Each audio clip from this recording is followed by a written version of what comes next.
정부가 가짜 독립유공자 서훈을 박탈하겠다고 발표했습니다. 대표적으로 손혜원 전 의원의 부친이 6번이나 심사에서 탈락하다가 문재인 정부 시절 한 번에 통과돼서 독립유공자가 되었습니다. 간첩 혐의가 있는 손혜원 부친의 독립유공자 서훈 다시 한번 조사해봐야 합니다. 그렇습니다. 일단 이제 대한민국이 광복되기 전에는 사실은 이제 공산주의 계열이라든지 뭐 사회주의 계열이라든지 그러니까 독립운동을 하신 분들이 많아요. 이제 그런 부분에 대해서는 이제 문재인 정부 때도 적극적으로 이제 서운을 하겠다는 그런 입장이었습니다. 근데 문제는 뭐냐면 대한민국이 성립되는 과정 그 다음에도 실제로 북한과의 어떤 연계되고 이런 것에 대해서는 문제가 있는 건데 문제는 이제 손혜원 전 의원의 부친 같은 경우는 그동안 6차례에 걸쳐서 이제 보훈처에다 요청을 했지만 다 안 됐습니다. 그러다가 문재인 정부 때 이게 7번째 그것도 전화로 신청해서 이 유공자가 됐거든요. 유공자 된다는 건 대단히 영광인데다가 또 매달 한 100만 원 이상씩 이제 유공 자금이 나옵니다. 자, 그런데 이 그 지금 지적해 준 바와 같이 지금 이 손혜원 전 의원의 아버님 같은 경우는 광복 후에 조선공산당 공산청년동맹 서울 지부에서 활동을 했습니다. 그리고 이 가평경찰서의 사실조회 해보에 따르면요.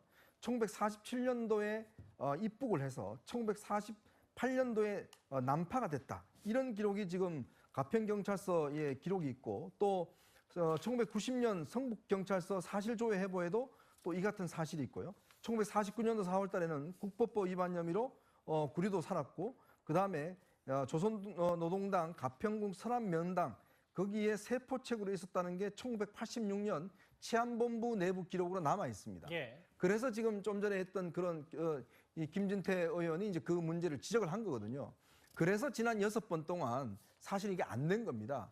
그런데 문제는 갑자기 손혜원 의원이 이제 국회의원 되고 난 다음에 문재인 정부 때 이게 바로 돼버리니까 된 것도 본인의 그 오빠가 직접 낸 것도 아니고 그냥 전화로 신청을 했어요. 그러다 보니까 또 피우진 지금 처장이 국회 방문해서 의원회관에 손혜원 방에 방문한 적도 있습니다. 네.